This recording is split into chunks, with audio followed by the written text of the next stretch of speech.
हरे कृष्णा कृष्णा कृष्णा हरे हरे, हरे राम राम राम हरे हरे।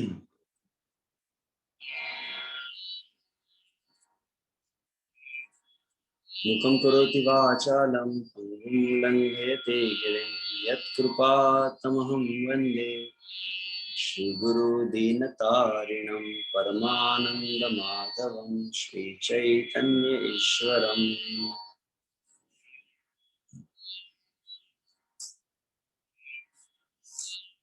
श्रील प्रभुपाद स्मरण इस सत्र में सेवक का हार्दिक स्वागत है।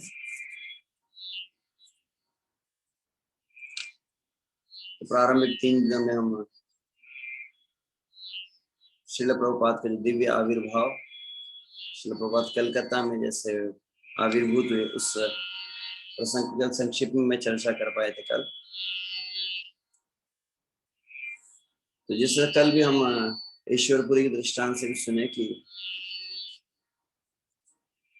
जे जे देशे जे स्थाने वैष्णव अवतरे से स्थाने लक्ष्य योजन निस्तरे।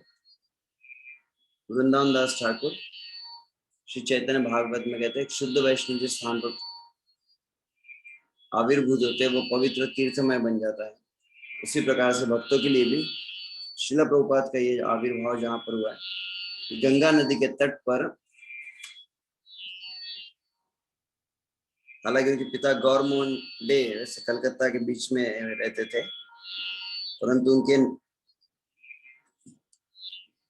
नाना जी थे, उनका जो स्थान है वहाँ थोड़ा दूर था, तो गंगा नदी के तट पर था। वहां पर इस नन्हे बालक ने जन्म लिया। और जैसे हम कल सुने कि मूलतः ये सुवर्ण मतलब वणिक संप्रदाय था, जिसका इस गोत्र का संबंध गौतम ऋषि था। और बहुत सुंदर बात हमारे प्राणनाथ प्रभु मुझे अभी कुछ समय पहले बता रहे थे कि श्री कृष्ण चैतन्य महाप्रभु के साथ श्री नित्यानंद प्रभु है, और नित्यानंद प्रभु के प्रमुख परिकरों में से एक है उद्धरण दत्त ठाकुर। और उद्धरण दत्त ठाकुर के ही कुल में आगे चलकर श्रील प्रभुपाद जी आते हैं। मतलब महाप्रभु के परिकरों में से एक जो थे उद्धरण दत्त ठाकुर। और फिर बाल्यावस्था से बतलाया जाता है कि बाल्यावस्था ऋषभ से जहां पर इनका निवास स्थान था, हैरिसन रोड कहते हैं, हैरिसन रोड जो कलकत्ता का उत्तरी भाग है, नॉर्थ कलकत्ता में, वहां पर हैरिसन रोड है। वहां पर इनका बहुत बड़ा ही खानदानी कई पीढ़ियों से इनका जो परिवार था वहां पर रह रहा था। और लगभग और इनके घर के ठीक सड़क को जब क्रॉस कर दे तो दूसरी तरफ राधा गोविंद जी का बहुत सुंदर मंदिर था। और उस राधा गोविंद जी मंदिर में छोटे से विग्रह हैं। आप जब श्रील प्रभुपाद लीलामृत ग्रंथ को पढ़ते हैं तो उसमें उनका दर्शन भी आप कर सकते हैं। छोटे से विग्रह थे राधा गोविंद जी के। और ये नियम था बाल्यावस्था से ही। और यहाँ श्रील प्रभुपाद जी का जो परिवार था, मलिक परिवार कहा जाता है, ये लगभग 150 वर्षों से इन श्री विग्रह की आराधना कर रहे थे।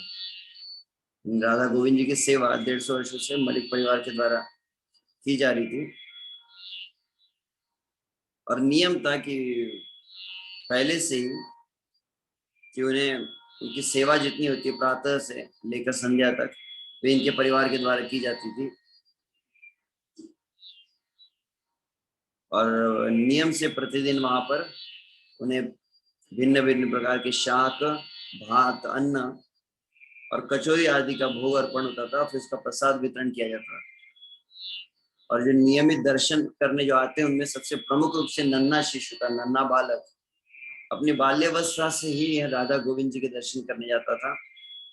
कभी माता के साथ जाता तो कभी पिता के साथ जाता था, या उनके एक नौकर भी था उनके यहाँ पर सुबुद्धि राम का, तो सुबुद्धि के साथ जाते थे, या फिर माता पिता के साथ सदैव ये अभय गोविंद जी के दर्शन करने जाता था। और साथ में अन्य भी कुछ नन्हे बालक होते थे। और वहां पर हालांकि मंदिर बहुत बड़ा था, उसका प्रांगण का विस्तृत वर्णन किया गया है। वहां पर सामने गरुड़ स्तंभ था उस मंदिर में, और फिर अंदर बहुत सुंदर राधा गोविंद जी थे। तो शिल प्रभुपाद सदैव स्मरण करते थे। प्रभुपाद कहते थे कि बाल्यावस्था मुझे याद है कि मैं नियमित रूप से गोविंद जी के प्रतिदिन दर्शन के लिए जाता था। और प्रमुख रूप से मुझे एक बात याद है कि मैं जब राधा गोविंद के सामने खड़ा होता था तो घंटों घंटों मैं केवल गोविंद जी को देखते रहता था। उनके सुंदर जो मुखमल कमल है, और उसका वर्णन स्वयं शिल प्रभुपाद करते थे। कैसे चांदी का सिंहासन था, और चांदी के सिंहासन पर 1.5 फुट के गोविंद जी और छोटे कद की श्रीमती राधा रानी थी, और सोने के श्री विग्रह थे स्वर्णिम, और त्रिभंग ललित उनका स्वरूप। बहुत सुंदर सुंदर वस्त्र और पुष्पों से, एकदम सुगंधित पुष्पों से उन्हें श्रृंगारित किया जाता था। और उनके चरणों पर सदैव तुलसी अर्पित की जाती थी चंदन के साथ में। और मैं सदैव उनको देखा करता था, निहारते रहता घंटों तक। और इनका प्रारंभिक जीवन में केवल यही संसार था, घर था छोटा। इनका जो घर है गौर मोहंडे का घर था, और गौर मोहंडे के घर के सामने राधा गोविंद, राधा गोविंद के मंदिर, मंदिर से घर, घर से मंदिर। इसके बाहर का कलकत्ता का जो जगत है ये तो जानते भी नहीं थे। तो यह प्रथम जो बीजारोपण कह सकते, प्रथम संस्कार उनके जीवन में वो सदैव स्मरण करते शिल प्रभुपाद। वहां था गोविंद जी का दर्शन। वहां पर सभी भक्त मृदंग आदि के साथ में कीर्तन करते थे, और बहुत सुंदर वहां पर शंख आदि का नाद होता था, पंचारती होती थी, और फिर सभी के ऊपर शंख का जल भी छिड़का जाता था। शिल प्रभुपाद इस बातों को स्मरण करते हैं। और तत्पश्चात वहां बतलाया जाता है कि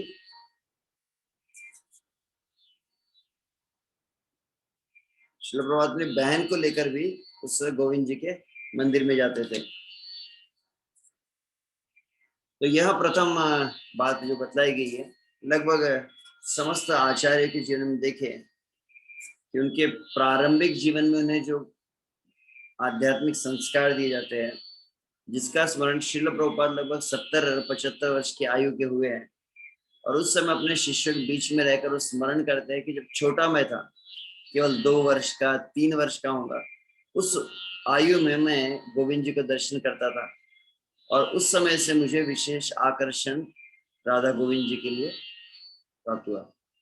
फिर आगे वर्णन किया गया कि शिल प्रभुपाद जब आगे लगभग 1.5 वर्ष के हुए तो उस समय शिल प्रभुपाद जी को बहुत भयंकर टाइफाइड हुआ था।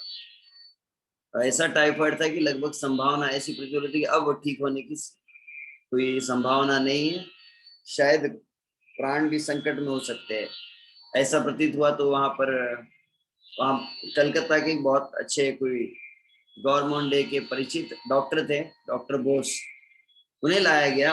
और उन्होंने देखा, और उन्होंने तुरंत वहां पर कहा कि इस बालक की यदि जीवन की रक्षा करने तो इसे तुरंत चिकन सूप, चिकन सूप मतलब मुर्गी का जो बनाया हुआ सूप होता, मुर्गी को मार के उसको ये देना पड़ेगा। जैसे ही अभय के पिता गौर मोंडे ने सुना, तो गौर मोंडे तुरंत वहां पर मना कर दिए। क्योंकि गौर मोंडे की विशेषता थी, हमने कल भी सुना कि गौर मोंडे एक विशुद्ध वैष्णव थे, और सदैव वो कृष्ण भावनामृत के अभ्यास को अपने जीवन प्रधानता दिए। और प्रारंभ से वैष्णव परिवार होने के कारण माता पिता दोनों, उन्होंने कभी मांस भक्षण, हालांकि कलकत्ता में देखा जाए तो मछली और मांस खाना एक सहज स्वाभाविक है वहां के लोगों का। जैसे महाराष्ट्र में प्याज लहसुन आदि, वैसे वहां पर मछली आदि होती है स्वाभाविक रूप से, तो जलेर फल कहते हुए। तो मछली खाना, अंडा, चाय, कॉफी, ये सब रहता। परंतु गौर मुंडे ने कभी इनको स्पर्श नहीं किया, कभी चाय को नहीं, कभी कॉफी को नहीं, और अंडा मछली तो दूर की बात रही। तो इतना उनका पवित्र था। और प्रतिदिन नाम जप करना, श्रीमद् भागवत का अध्ययन, चैतन्य चरितामृत का पाठ करना, और उनके घर में भी जो राधा कृष्ण के छोटे विग्रह थे उनकी वो अर्चना करते थे, गौर मोहन डे।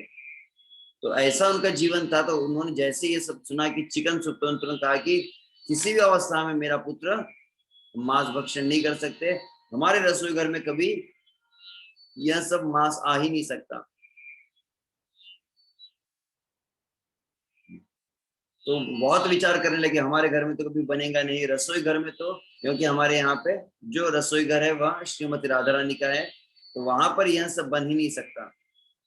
तब अंततः जब देखा गया कि अभी अवस्था बिगड़ती जा रही है, उस समय बतला जाता है कि डॉक्टर बोस ने कहा कि अगर इतना ही समस्या, ऐसा करते हैं, मैं अपने घर में बनाता हूँ चिकन सूप को, और चिकन सूप को मैं बनाकर मैं इसे एक अलग से आपके घर का किसी बर्तन को प्रयोग नहीं करेंगे, छोटे से बर्तन में लेकर आऊंगा और फिर इसको देना ही होगा।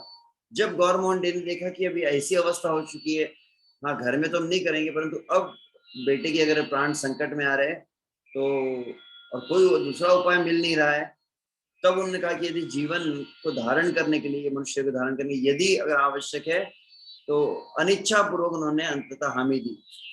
जैसे हामी दी, तुरंत डॉक्टर गए, अपने घर पर गए और उन्होंने चिकन सूप को बनाया, और तुरंत लाके उस नन्हे से बालक को, 1.5 साल का बालक है, 1.5 साल के बालक को इन्होंने जैसे, और जैसे ही दिया तुरंत उसी क्षण उस अभय ने पूरा उल्टी कर दिया।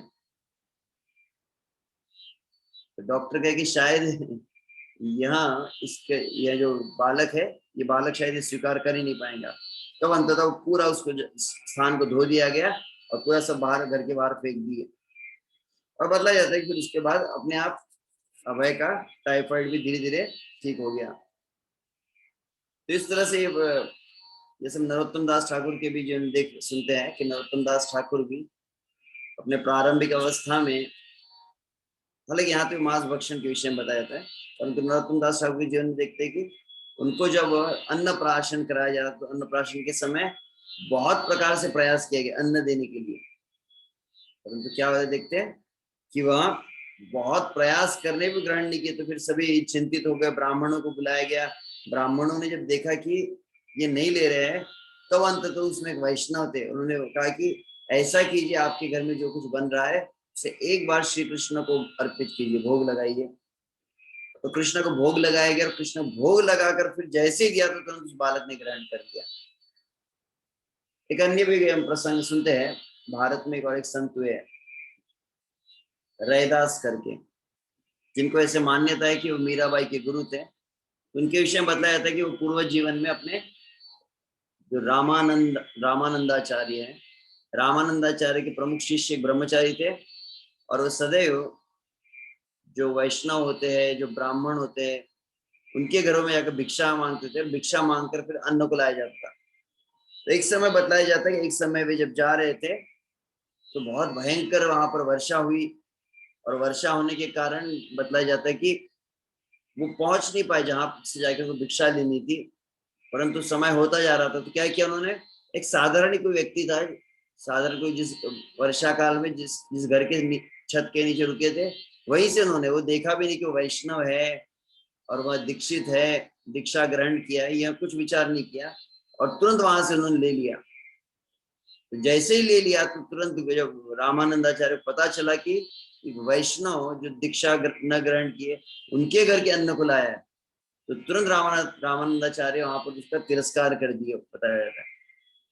और तब जहां तक मुझे स्मरण है, उसके पश्चात वो जो ब्रह्मचारी था वो बहुत दुखी हुए, क्योंकि वो उस अन्न को ग्रहण कीजिए जो वैष्णव दीक्षा ग्रहण नहीं की, उनके हाथ का अन्न था वो।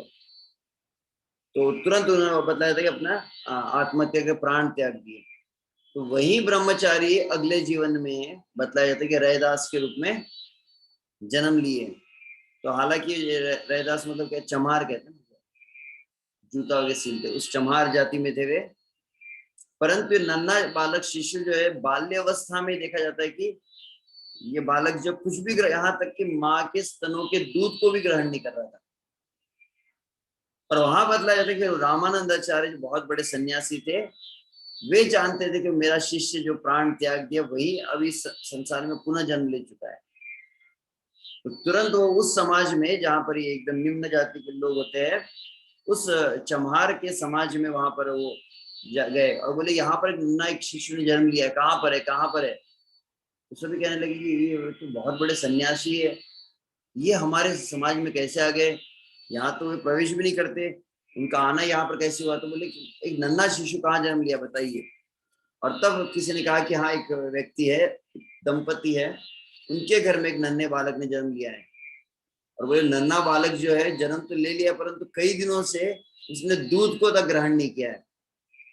तब अंततः बतलाया जाता है कि उस समय फिर तुरंत वो गए वहां पर और उन्होंने उस नन्हे शिशु के सामने कहा कि मैं अब तुम्हें आगे दूं, कृपया तुम दूध को ग्रहण करो।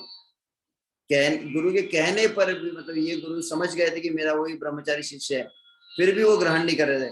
तब उसी क्षण तुरंत रामानंदाचार्य ने क्या किया, वहां जो नन्हा शिशु उसके माता पिता को दीक्षा प्रदान कर दी, मैं तुम्हें दीक्षा देता हूँ, आज से तुम मेरे शिष्य हुए।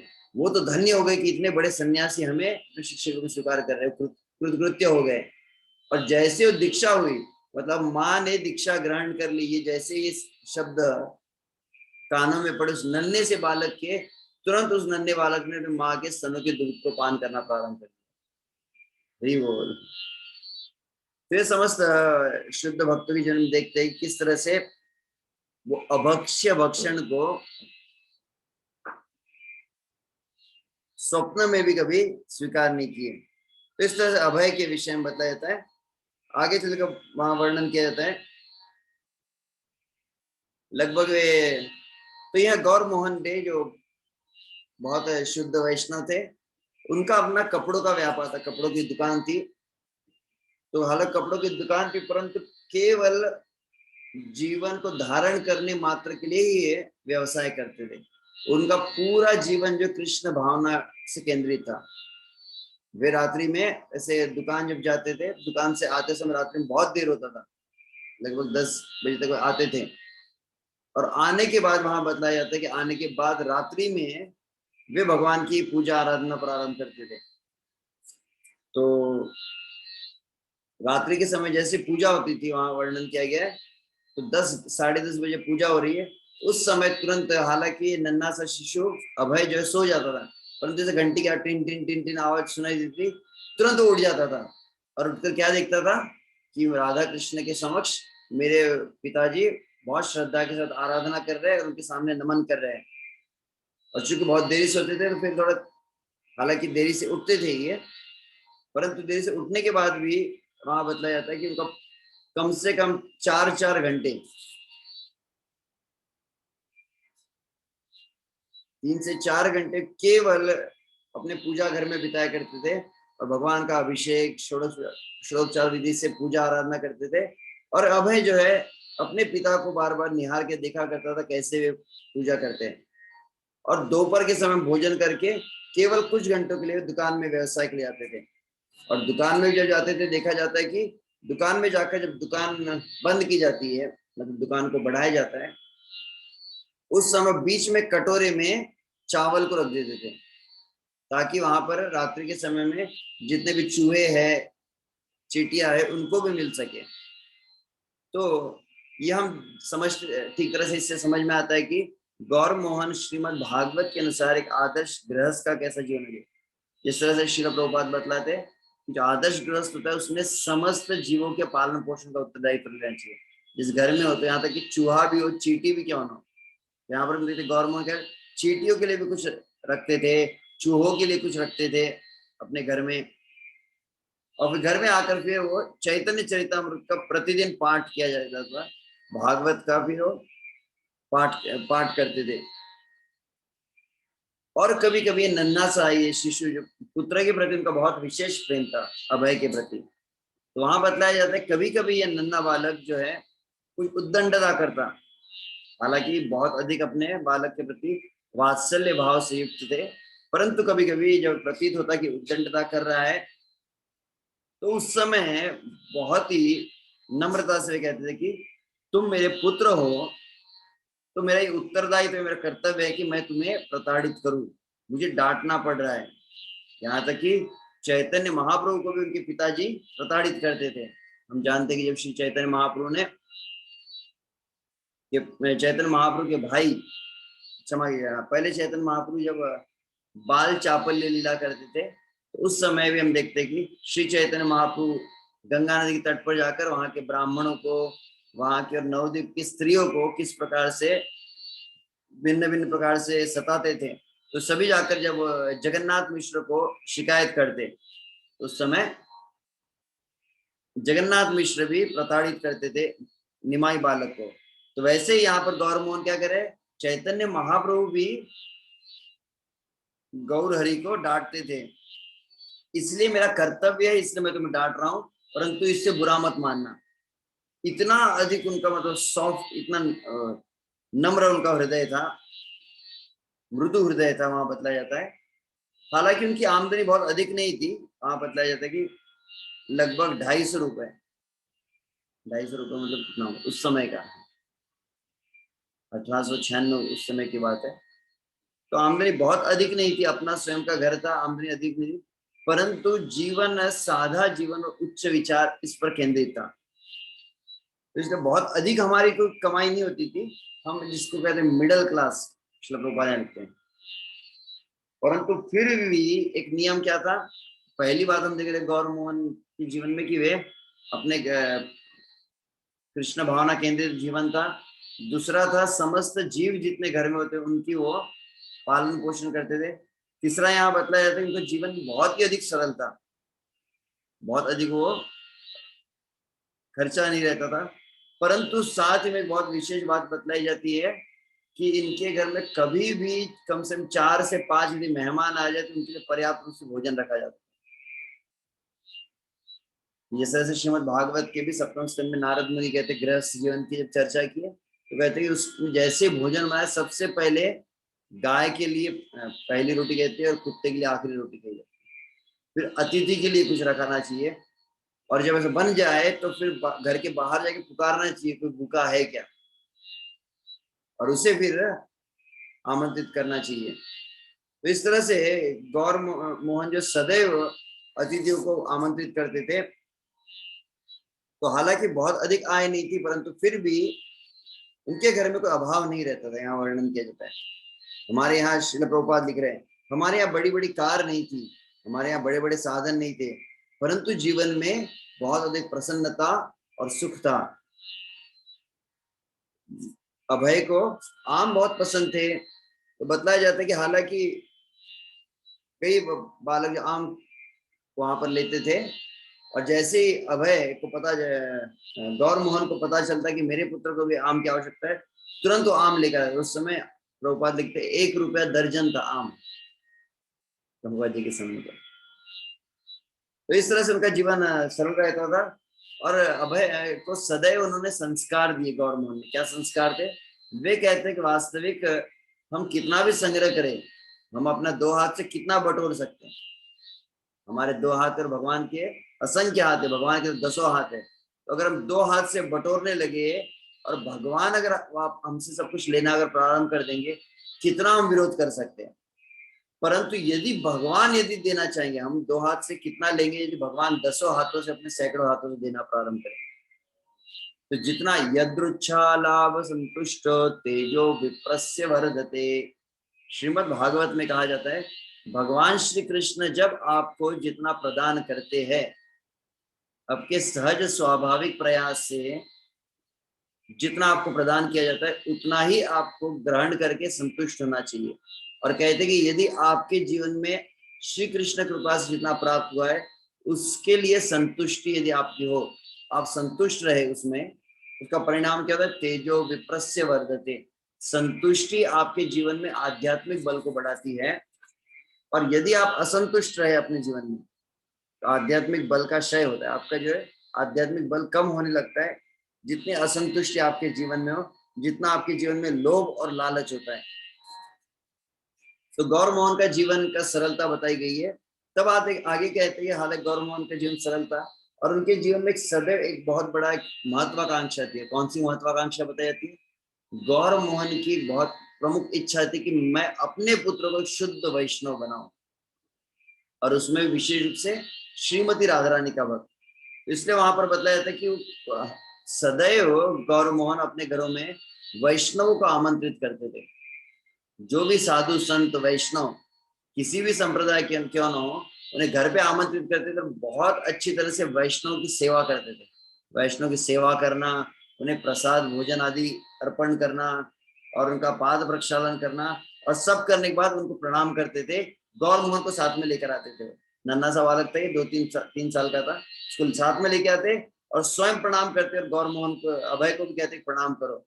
और तब उन सभी वैष्णव को केवल एक ही प्रार्थना करते, क्या करते, आप मेरे पुत्र को आशीर्वाद दीजिए कि श्रीमती राधा रानी का अनन्य भक्त बने। यही उनकी प्रार्थना थी। ऐसा नहीं कि बहुत बड़ा कोई यशस्वी बने, अपने जीवन में धन या अर्जन करे, यह नहीं कहते, केवल इतना कहते थे आप यह आशीर्वाद दो कि श्रीमती राधा रानी का भक्त बने। जिस तरह से कहते हैं ना, कल भी मैं कह रहा था, शब्द का गोस्वामी तुलसीदास का है, सोई जननी जो भक्ति सिखावे, सोई जनक जो भक्त बनावे। जिसे श्रीमद् भागवत के भी पंचम स्कंद में भगवान ऋषभदेव कहते हैं, जननी न सस्यात्, पितरौ न सस्यात्, गुरौर न सस्यात्, पति न सस्यात्। वहां पर कहते कि व्यक्ति को माँ बनने का, व्यक्ति को पिता बनने का, पति बनने का, गुरु बनने का तब तक अधिकार नहीं है जब तक आप पर आश्रित जो जीव है उसे आप इस जन्म मृत्यु के चक्र से मुक्त न कर सके। श्रील प्रभुपाद के तात्पर्य में प्रभुपाद बतलाते हैं कि एक होता है पुत्र और दूसरा होता है मूत्र कहते हैं। श्रील प्रभुपाद के दोनों एक ही स्थान से निकलते हैं। तो यदि पुत्र पुत्र पुत्र शब्द का अर्थ है त्र, मतलब उद्धार करता है, जो अपने समस्त कुल को उद्धार करे कृष्ण भावना का अंगीकार करके। यदि ऐसा पुत्र आप पैदा न कर पाए तो वहां पर श्रील प्रभुपाद अपने तात्पर्य कहते हैं कि ऐसा यदि पुत्र न हो जो वैष्णव न हो तो फिर वो मूत्र के समान है। वहां पर बतलाते हैं। कुछ दिन पहले हम चर्चा भी कर रहे थे, कौन सी एक कथा हमने सुनी थी, कुंभन दास की, और उसमें हमने इस बात को स्मरण किया कि कुंभन दास जो है बहुत महान वैष्णव हुए, श्रीनाथ जी के बहुत बड़े भक्त आचार्य हुए, और उनके जीवन में देखते गृहस्थ थे और उनके 7 संतान थी। और 7 संतान होने के बाद भी जब भी कोई उनसे पूछता कि आपके कितने संतान है, तो कुंभन दास क्या कहते थे, कुंभन दास कहते मेरे केवल 1.5 संतान है। 7 नहीं कहते, 1.5। 1.5 क्यों? क्योंकि एक जो बेटा था वो वैष्णव था, जो भक्तों की सेवा करता था और भगवान का भजन करता था, उसको पूरा बेटा मानते थे। और दूसरा एक बेटा था जो वैष्णव नहीं था परंतु गौ माता की सेवा करता था, भगवान की सेवा नहीं, गौ माता की सेवा करता, तो इसलिए उसको आधा पुत्र मानते थे। और बचे 5 को तो गिनते ही नहीं थे। उन्होंने कहा कि बचे तो मेरे पुत्र है ही नहीं, क्योंकि वो भक्त नहीं थे। तो यहाँ पर हम देखते हैं गौर मोहन के मन की अभिलाषा क्या थी कि मेरा पुत्र एक शुद्ध वैष्णव बने और श्रीमती राधा रानी का सेवक बने, भागवत का प्रचार करे और मृदंग आदि वाद्यों की शिक्षा ग्रहण करें। इसे हम वहां पर देखते हैं गौर मोहन क्या किए थे कि विशेष टीचर को अपॉइंट किए थे केवल मृदंग सीखने के लिए। नन्ना सा बालक है, ये नन्ना सा बालक मृदंग सीखेगा, ये मन में इच्छा थी। तो मृदंग घर में रहता था और फिर तुरंत एक टीचर को बुलाया था, मृदंग ट्रेनर को। अब कल्पना की 3 साल का बच्चा है, 3-4 साल का बच्चा है, बालक है, उसका मृदंग रख दिया बजाने के लिए। तो वहां पर ससुर गोस्वामी हमारे बताते कि इतना बड़ा मृदंग रहता था कि अभय के दोनों हाथ भी पहुंचते नहीं थे दोनों साइड में। तो क्या करते थे अभय, अभय पहले छोटा सा एक जो साइड था छोटा वाला, पहले उसको 3-3 ताता 3-3 ताता इस तरह बजाते थे। उसके बाद में दूसरी तरफ से आते थे और दूसरे डम डम डम डम बजाते थे। इस तरह से नन्ही अवस्था में उन्होंने उस मृदंग को हाथ में लेने का प्रयास करने लगे। और देखते ही देखते वहां पर वर्णन किया जाता है कि अभय मृदंग को सीखने लगे थे। और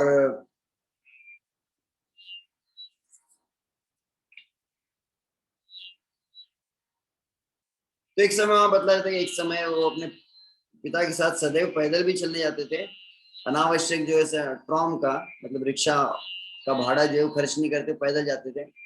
और उन्होंने क्या देखा, अचानक एक स्थान पे बहुत लोगों की भीड़ है, क्या देखे कि वहां पे बहुत बड़ा योगी है जो एक ही स्थान पर कई वर्षों से ध्यानस्थ बैठा हुआ है बिना हिले डुले। जैसे देखे तुरंत गौर मोहन अपने पुत्र को लेके गए और उन्हें आशीर्वाद देने लगे। तो ये एक बहुत विशेष संस्कार बतलाए जाते हैं। प्रथम संस्कार हम देख रहे हैं कि कैसे गोविंद जी का दर्शन अभय करते थे, और दूसरी बात की पिता हमेशा वैष्णव का आशीर्वाद लेने लगाते थे। कई प्रसंग में सुन रहा था भिन्न भिन्न कई आचार्यों के, तो बतलाया गया था कि उनके माता पिताओं ने बहुत अधिक साधु संतों की सेवा की है। और एक मुझे प्रसंग अभी स्मरण नहीं हो रहा है,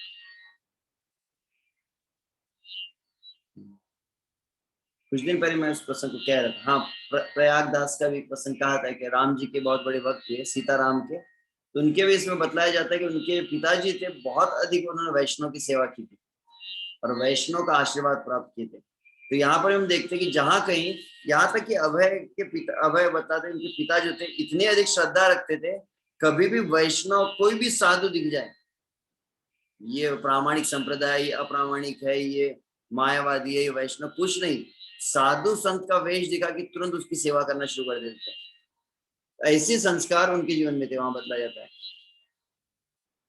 तो हालांकि अभय के पिताजी गौर मोहन जितने वैष्णव थे, वहां बताया उनकी माता भी उतनी वैष्णव थी।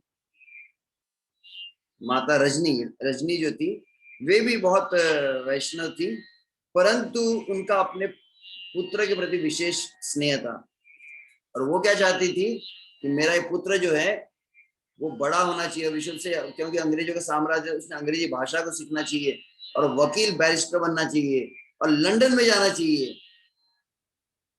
तो वहां बताया जाता है कि जब उनके परिवार में चर्चा चल रही थी और रजनी ने कहा कि मेरे पुत्र को मैं लंदन भेजूंगी, वो पाश्चात्य जगत में जाएगा और अच्छा पढ़ाई लिखाई करेंगे, तो वहां पर उनके जो चाचा थे अभय के, उन्होंने जब ये सुना तो बहुत प्रसन्न हुए, वाह वाह बहुत अच्छी बात है।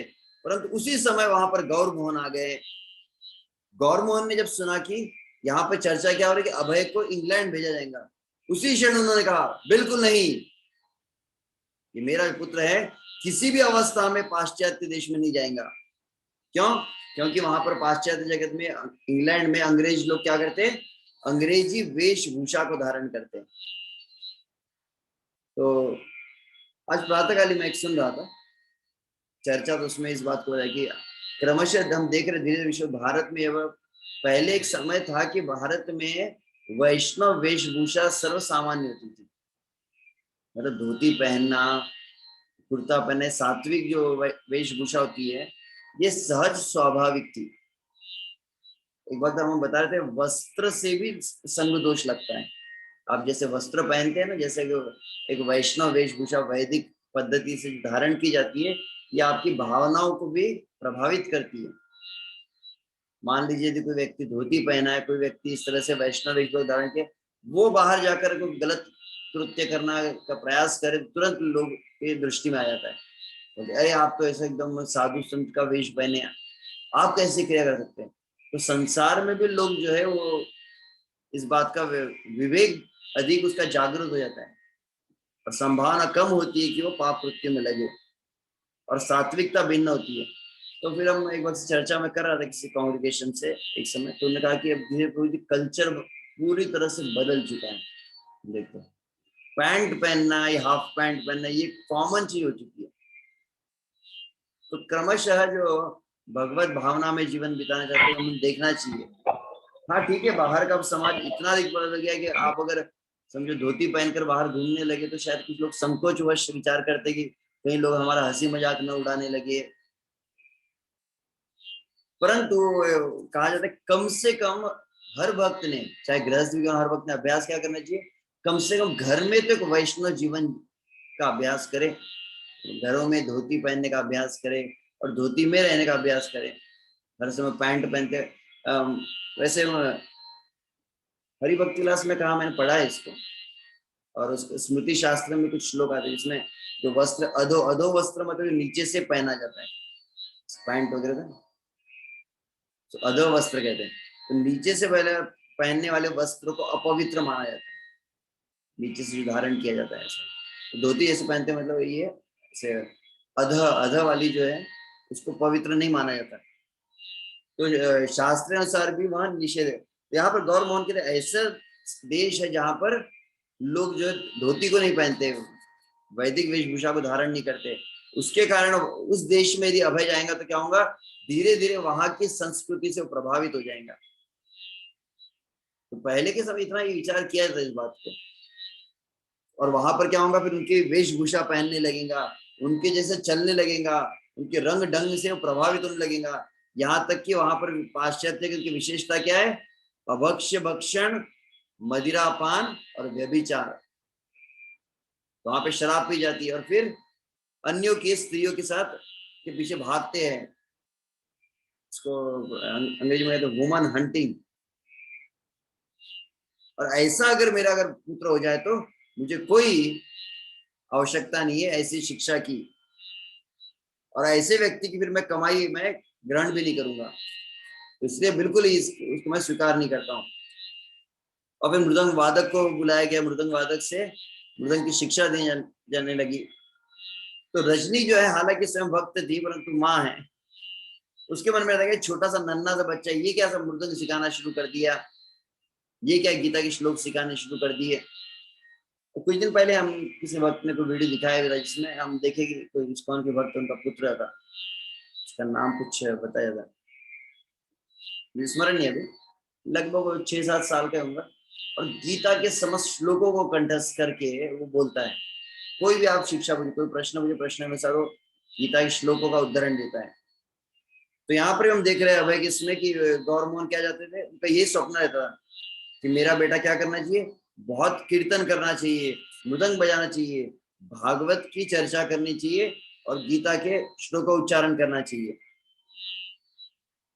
तो इस तरह से वहां पर अभय अपने माता पिता के साथ जब रहने लगे तो उनका पहला नाम हमने सुना था नंदूलाल कहते थे, क्योंकि नंदोत्सव को उनका अभय का जन्म हुआ तो नंदूलाल था, नंदू बोलते थे प्रेम से।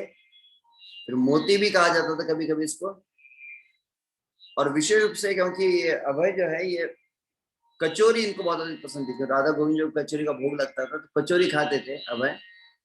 इस कारण से इनको कभी कभी प्रेम से कोचा भी बुलाते थे, तो कोचा है, नंदू है, नंदूलाल है, इस तरह से उन्हें पुकारा जाता था। और फिर नन्ना सा छोटा सा बालक, ये 3-4 वर्ष का जो बालक रहता था, तो इनकी माँ कचौरियां बनाती थी। क्या करते थे ये, अपने शर्ट के जेब में भरने लगते थे कचौरियों को, एक जेब में दूसरी जेब में रखेंगे, और फिर सामने भी कभी मंदिर से कुछ कचौरी मिल जाए उसको भी लेकर आते थे और उसको भी अपने जेबों में भर देते थे।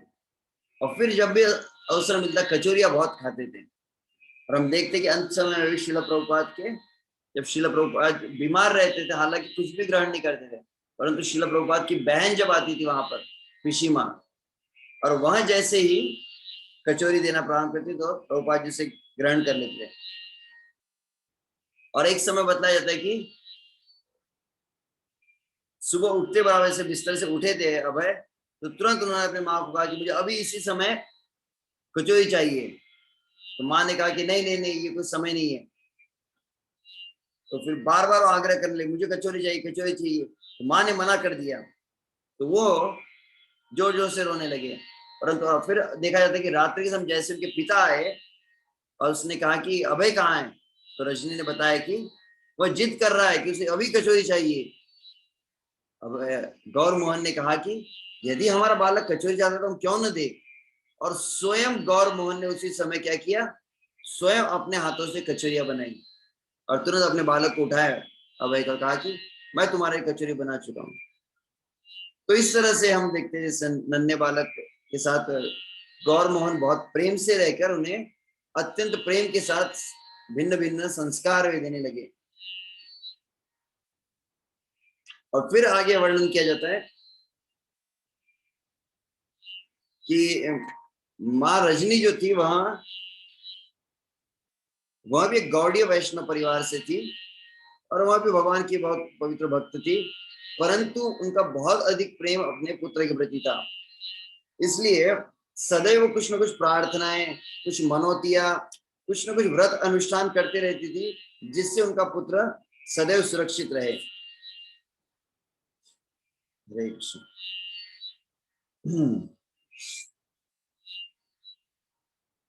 और जब भी वहां उनका पुत्र जब बाहर खेलने जाता तो अच्छी तरह से उन्हें वस्त्र पहनाती थी और फिर उनके माथे पर ऐसा कुछ काजल का चिन्ह लगाती थी जिससे कोई नजर न लगे।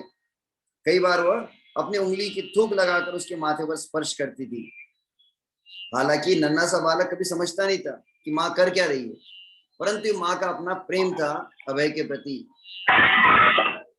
और इस तरह से सदैव कुछ न कुछ उपचार करती थी जिससे कोई रोग और कोई किसी प्रकार के अनिष्ट मेरे बालक के जीवन में ना आए। और वहां बतलाया जाता है कि अभय का जब जन्म हुआ था तो ये भिन्न भिन्न प्रकार के रीति रिवाज कभी तो होते हैं स्थानों में, तो किए जाते हैं। तो अभय की माँ ने क्या किया था, जैसे बालक का जन्म हुआ उसी समय से उन्होंने व्रत लिया था। कौन सा व्रत था कि वो हमेशा बाएं हाथ से भोजन करने लगी थी। एक व्रत था। क्यों?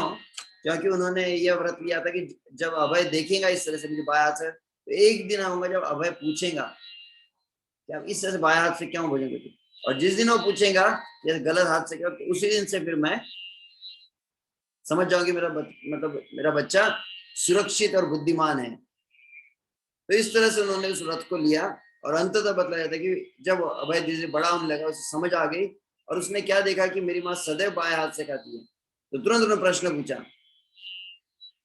और जैसे प्रश्न पूछा उस दिन से फिर वो, तो इस अभय को सुरक्षित रखने के लिए, अभय की बुद्धि का विकास के लिए भिन्न भिन्न प्रकार के, कभी कभी उनके पैर में लोहे के कड़े वो पहना देती थी।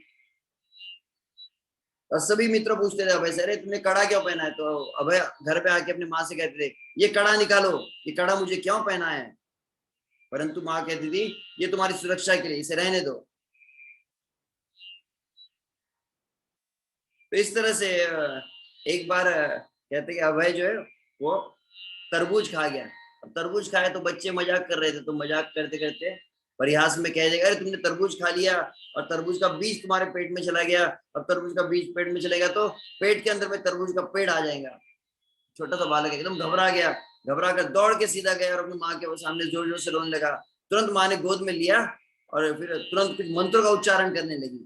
अब मंत्र बालक को समझाने के लिए मंत्र उच्चारण किया, अब मंत्र मैंने उच्चारण कर लिए, अब कृष्ण के नाम का उच्चारण किया, तो अब तुमको तुम्हारे पेट में पेड़ नहीं पैदा होगा। तो इस प्रकार से वहां श्रील प्रभुपाद लिखते हैं, जिस प्रकार से माँ यशोदा श्री कृष्ण की रक्षा के लिए सदैव भिन्न भिन्न प्रकार के उपक्रम करती थी, कभी कभी भिन्न भिन्न देवों की भी पूजा करती थी, वैसे ही मेरी माँ का भी मेरे कुछ प्रेम था, और वह सदैव मेरी रक्षा करती थी। समय मिलने पर कई बार रजनी अपने बालक अभय को लेकर गंगा स्नान के लिए जाती थी, और स्वयं बार बार उन्हें गंगा में स्नान करवाती थी। तो इस तरह से, और जब मैं बाल्यावस्था में था, श्रील प्रभुपाद कह रहे, मैं बहुत अधिक शरारती था। कई बार मैं कुछ चीजों को तोड़ देता था, मैं क्रोध में आने पर कई बड़ी बड़ी वस्तुओं को तोड़ फोड़ देता था।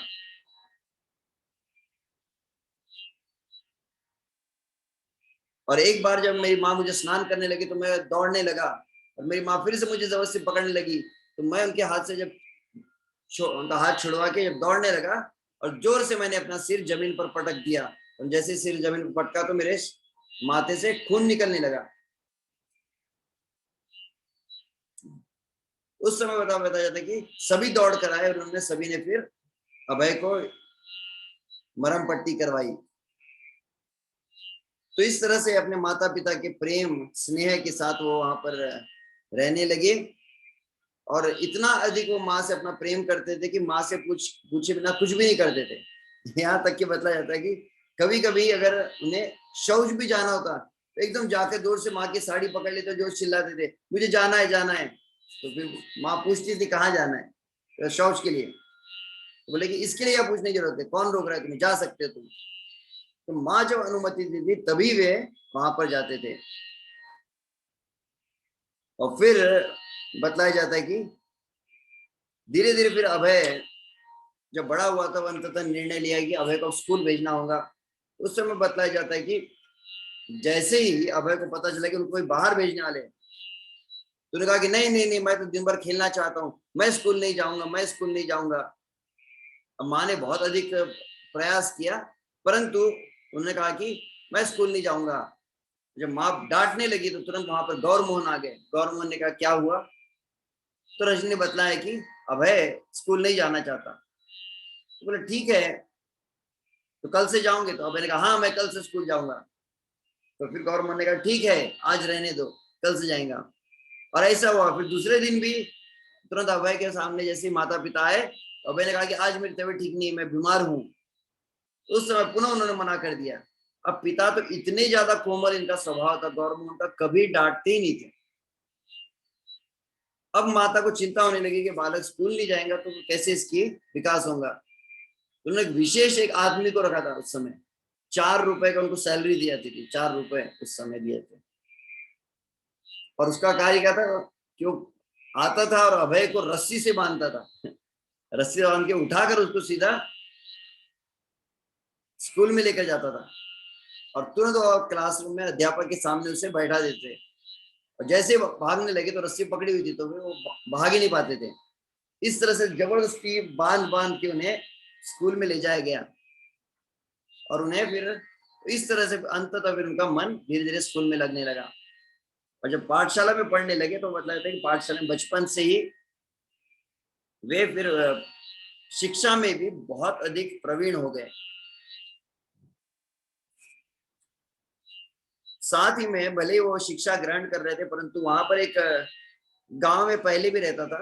और वैष्णव परिवार में तो होता है कि रामायण महाभारत का मतलब गांव में ऐसे चौराहों पे अलग अलग स्थान पे एकत्रित होकर लोग रामायण का पाठ करते थे, महाभारत का करते थे, कृष्ण की राम की लीलाओं की चर्चाएं वगैरह होती थी। तो बताया जाता है कि अभय के माता पिता अभय को भी समय समय पर वहां पर लेकर जाते थे, वहां पर एकत्रित होकर वे रामायण की कथा को सुनते थे। अभय बचपन में इन कथाओं को बहुत ध्यान से सुनता था, इस तरह से बताया गया है। और उनकी जो बहन थी भवतारिणी, तो भवतारिणी के साथ में सदैव खेलते थे और पुनः पुनः विश्व से राधा गोविंद जी के मंदिर में जाते थे, वहां पर दर्शन करते थे।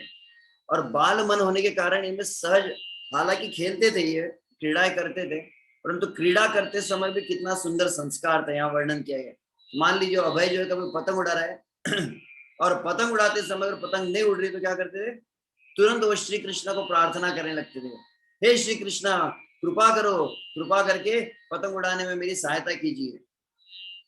बहुत सुंदर बात यहाँ पर चिंतन वाली है कि जो नन्हे बालक होते हैं उनमें बहुत उनका सरल मन होता है। आवश्यक क्या है, उन्हें ये संस्कार दिए जाए बाल्य अवस्था से ही कि वो सदैव श्री कृष्ण को साथ अपना एक निज संबंध बनाए। हम देखते हैं कुछ हम परिवारों में देख रहे हैं, वैष्णव परिवार जैसे हम देखे हैं कि बचपन से नन्हे बालकों को विग्रह की सेवा दी जाती है, भगवान को श्रृंगार कैसे करना है, भगवान की आरती कैसे करनी चाहिए, भगवान को भोग कैसे नन्हे नन्हे बालकों को दिया जाता है। और विशुद्ध से डायरेक्ट डीटी की सर्विसेज करना, डीटी की सेवाएं करना, और फिर कुछ भी क्रिया में सदैव वो श्री कृष्ण पूछना चाहिए, तो उनमें एक भावना बन जाती है। हम देखे किसी गृहस्थ वैष्णव से मिल रहे थे, वो बताया कि उनके घर में अगर ये ऐसा संस्कार दिया, अभी हम हाल ही में सुने थे, लगभग 8 वर्ष का बालक होगा, 7-8 वर्ष का बालक है, परंतु माता पिता वैष्णव होने के कारण, दीक्षित होने के कारण उन्हें संस्कार दिया क्या है, बचपन से कुछ भी हो जाए नियमित रूप से एकादशी करनी चाहिए, ये एक नियम बना दिया।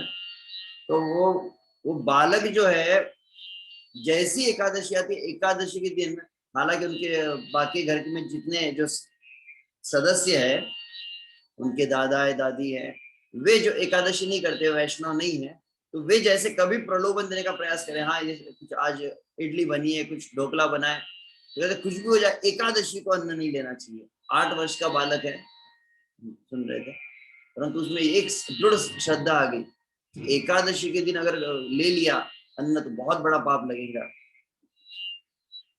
तो इस तरह से तो ये संस्कार कि भगवान श्री कृष्ण प्रसन्न होते, भगवान श्री आप ये कार्य करेंगे तो कृष्ण नाराज हो जाएंगे, ऐसे कोमल कोमल संस्कार बाल्यावस्था से देने चाहिए, जो अभय में ऐसे थे। और अभय सदैव इस बात को बतलाते कि आगे चलकर फिर जगन्नाथ जी की रथ यात्रा का भी वर्णन किया गया है, किस तरह से रथ यात्रा कलकत्ता में बहुत ही विशाल रूप से होती थी, उसको वो देखते थे। और वह देख के अभय के मन में इच्छा हुई, मुझे भी ऐसी रथ यात्रा निकालनी है। जब पिता ने देखा तो पिता ने पूरी सहायता की, गौर मोहन ने, लेकिन तो फिर उन्होंने बढ़ाई की दुकान में गए, छोटे छोटे फिर रथ बनवाने के जितने सामान है वे लिए,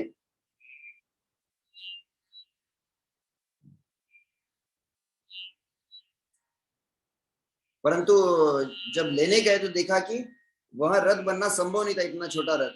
तो फिर अभय जोर जोर से रोने भी लगे। अंततः वहां बताया जाता है कि अचानक उस समय एक वृद्ध, एक बंगाली स्त्री थी, वहां आई और देखी गौर मोहन के घर में काफी शोक का वातावरण है। क्या हुआ? तो बोले बेटा बहुत रो रहा है। किस लिए? बोले जगन्नाथ जी का रथ बनाना है। तुरंत उस स्त्री ने कहा कि मेरे घर में एक छोटा सा रथ है और पुराना है, परंतु काम चल सकता है। तो 3 फुट का छोटा सा रथ था। तो जैसे ही गौर मोहन ने उसे जाकर खरीद लिया और उसे फिर पूरी अच्छी तरह से मरम्मत करवाई, और फिर स्वयं अभय ने वो पूरे रथ को सजाने का प्रारंभ किया। कई प्रकार के तोरण लगाए, कई प्रकार के पत्तों से सजाया गया, फूलों से सजाए, और छोटे छोटे विग्रह को उसके अंदर वे स्थापित किए, जगन्नाथ बलदेव सुभद्रा। और फिर बड़े उत्साह के साथ उन्होंने उसे श्रृंगारित करके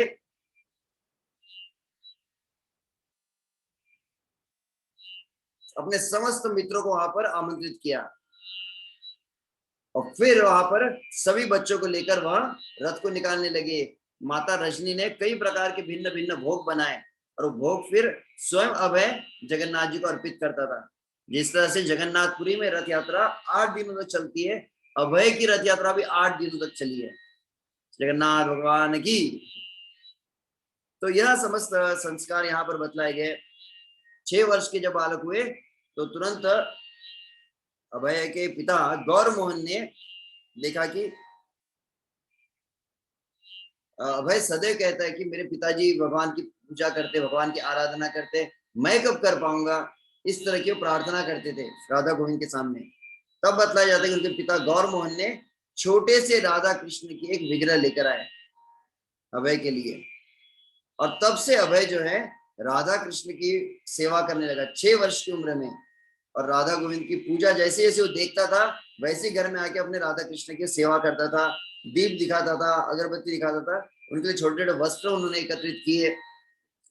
तो कई हम देखे वैष्णव परिवार में तो नन्हे बालकों से ऐसे भगवान की सेवा कैसी करवाई जाती है।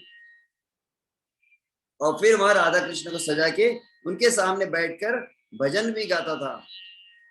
इस तरह अपने बहन के साथ में वो सदैव काफी समय उस राधा कृष्ण की सेवा में बिताने लगा। और शिला प्रभुपाद कहते भी कि मेरे जीवन में कृष्ण भावना के लिए जितना कुछ है, मतलब ड्यूटी वर्शिप, भगवान के नाम का जप करना, भागवत चैतन्य चरितामृत का श्रवण करना, जगन्नाथ जी की रथ यात्रा करना, सभी आध्यात्मिक संस्कार मुझे अपने जन्म से प्राप्त हुए थे। केवल एक चीज जो विशेष रूप से मेरे गुरु महाराज मुझे दिए थे, वो कौन सी थी? वह थी ग्रंथों का प्रकाशन करो और ग्रंथों का वितरण करो, श्री चैतन्य महाप्रभु की वाणी का प्रसार करो। यह जो शिक्षा है ये मेरे गुरु महाराज भक्तिसिद्धांत सरस्वती है। अन्य समस्त संस्कार मुझे मेरे पिता के द्वारा प्राप्त हुए थे। तो इस तरह से अभय की बाल्यावस्था के संस्कारों का वर्णन यहाँ पर आज किया गया, जिसमें हम देखते हैं कि कैसे उनके माता पिता उन पर संस्कारित किए। तो श्रील प्रभुपाद भी इस बात को बतलाते हैं कि ये माता पिता का उत्तरदायित्व है। श्रील भक्तिसिद्धांत सरस्वती जब पूछा गया कि आप इतने महान वैष्णव हैं, आपके पिता कितने बड़े वैष्णव थे, परंतु आपके पिता तो गृहस्थ है और उन्होंने 11 संतानों को जन्म दिया है। तब भक्तिसिद्धांत सरस्वती कहते हैं उन्होंने 11 संतान को जन्म दिया और 11 संतान को उन्होंने वैष्णव संस्कार भी दिए, 11 संतान को उन्होंने भक्त बनाया। यदि मैं जिसको जन्म दूं उसे अगर मैं भक्त बना पाऊं तो मैं एक नहीं कई सैकड़ों संतानों को जन्म देने के लिए तैयार हूं। परंतु मैं जानता हूं कि जैसे मेरे पिता भक्त थे वैसा मैं भक्त नहीं हूं, इसीलिए मैं संन्यास को धारण किया हूं। तो यह सबसे बड़ा उत्तरदायित्व गृहस्थ जीवन का होता है। तो शिला प्रभुपाद के इस आज के बाल्यावस्था के प्रसंग में हम देखें कि कैसे बाल संस्कार देने चाहिए अपने बच्चों को। हरे कृष्णा कृष्णा कृष्णा हरे हरे, हरे राम राम राम हरे हरे। तो कल हम आगे का देखेंगे। जब स्कूल कॉलेज में जाने लगे अभय और फिर तत्पश्चात उनका विवाह हुआ है, फिर वो स्वतंत्रता के आंदोलन में लग गए और तब अंततः उनकी भेंट हुई है श्रील भक्तिसिद्धांत सरस्वती महाराज से। इस प्रसंग को हम आगे शामिल करेंगे। श्रील प्रभुपाद की जय, अनंत कोटि वैष्णव वृंद की जय, ताय गौर प्रेमानंदे, हरि हरि बोल। हरे कृष्ण।